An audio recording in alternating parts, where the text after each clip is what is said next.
欢迎来到新兴消息频道，请订阅频道，所以大家不要错过当天最热门的新闻。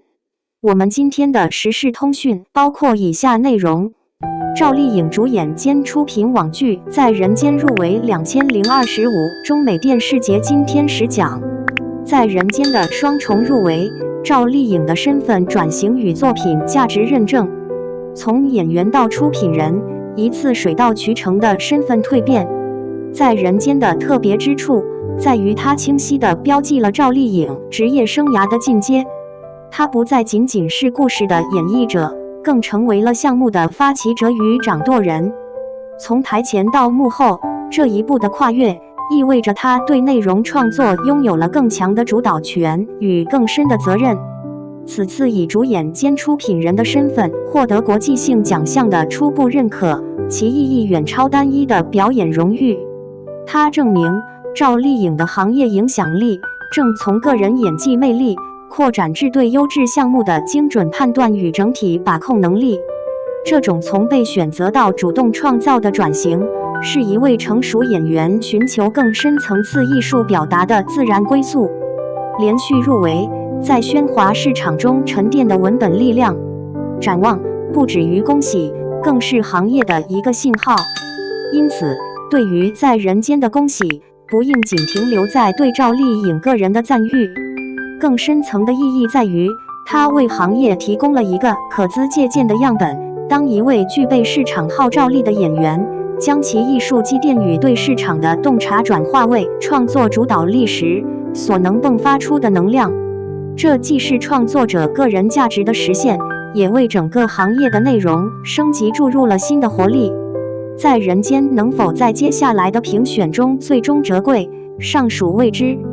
但他的此次双重入围本身已是一个明确的信号。市场与专业领域始终为那些真诚、专业且勇于突破的创作实践保留着最高的认可。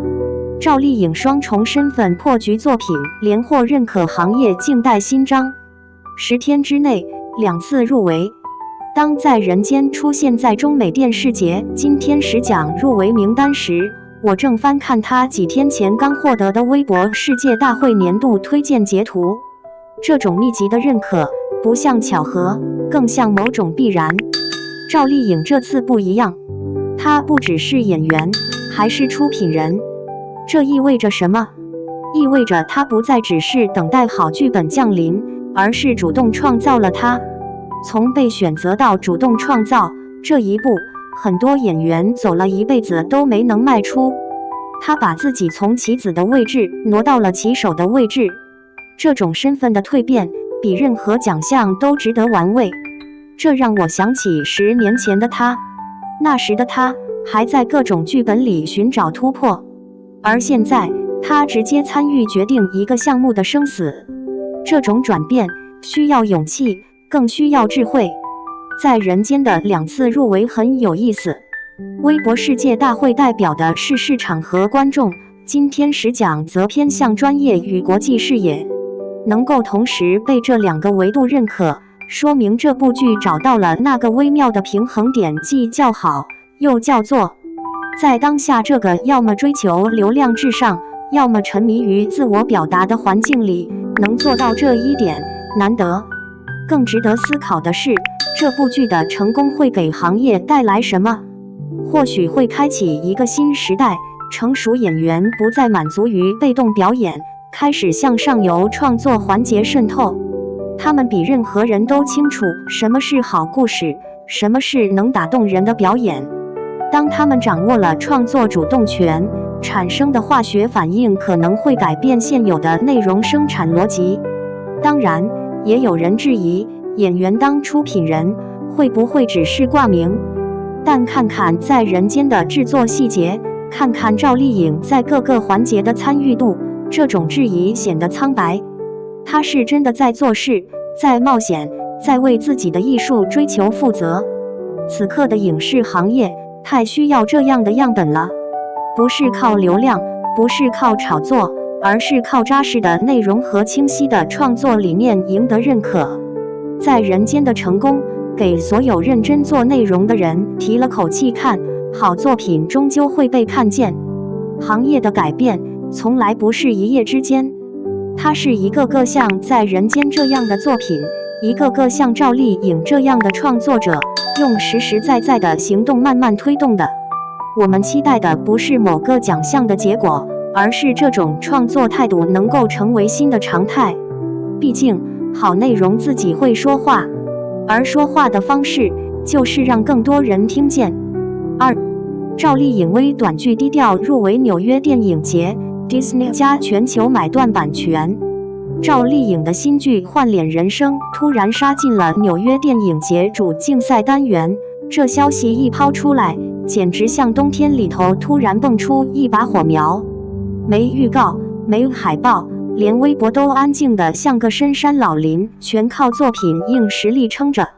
这阵势要是放在娱乐圈，那可真算得上黑马中的战斗机了。说到这部微短剧，它跟咱们平常看到的网剧带不一样。你想啊，一个社恐司机和一个能睡觉就换身份的人，在8小时内互换人生轨迹，这设定听起来怪诞又有点烧脑。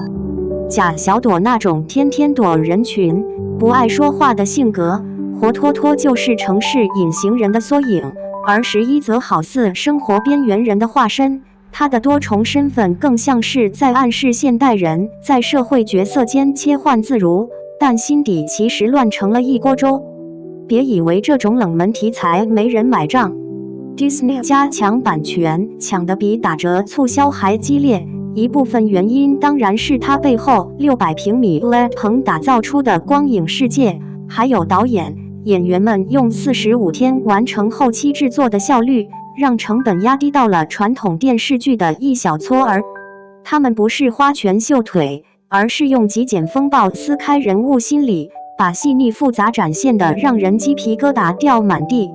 提起剧情，你会发现它并非简单的讲故事，更是一场对都市焦虑和精神分裂般自我认知的探险，有点科幻感，倒不完全。是艺术家刻意编织出来的一面镜子，映照出现代人在快节奏下隐藏自己的无奈与挣扎。我看过不少观众半夜刷完之后不敢关灯那种状态，说白了就是被戳中了最脆弱那根神经。更妙的是，他们请回龙冠医院医生参与剧本审核，把发作性睡症这个医学名词牢牢定在现实基础上，没有变成噱头，也没有为了吓唬观众而瞎写。这份严谨反倒给作品添了一层重量，好比篮球比赛中某位球员不仅仅靠炫酷扣篮取胜，还要懂战术配合和体能管理才行。再聊聊赵丽颖，她这次彻底甩开偶像包袱，从流量机器转型成内容制造者。不少同行都惊叹，她这是演技派加制片双修路线，而且手握技术革新方向盘。这感觉就跟足球界梅西开始当教练一样，不只是踢球牛逼，还懂战略规划，有板有眼地带领团队走向高峰。当然啦，他也算给娱乐圈年轻偶像敲响警钟，别光顾着刷热搜数据，真功夫才是王道。从产业链角度看，换脸人生卖给 Disney 加全球版权，可不只意味着赚钱那么简单。他透露出中国影视质量正慢慢扭转过去粗制滥造、流水线生产的问题，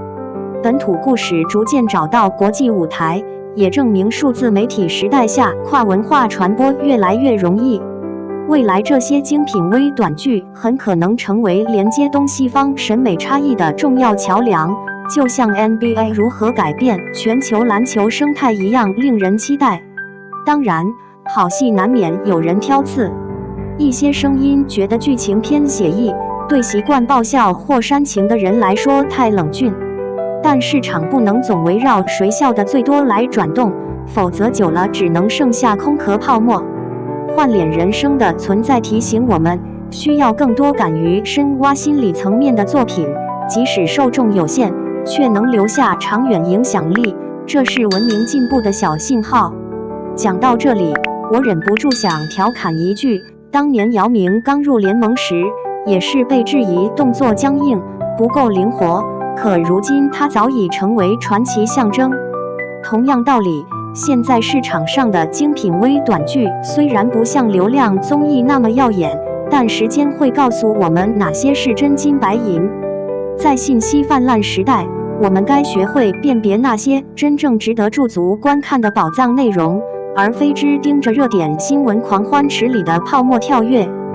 所以10月18日爱奇艺上线的时候，不妨停下来认真看看这部作品5分钟，再决定是不是划走屏幕。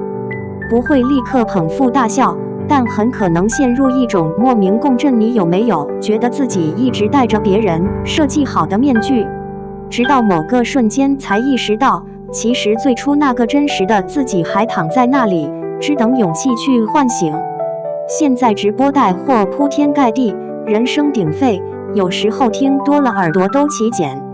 但就在这嘈杂之中，总有人偷偷告诉你，真正留下印记的不是什么轰轰烈烈的大场面，而是一段恰如其分且耐人寻味的小故事陪伴。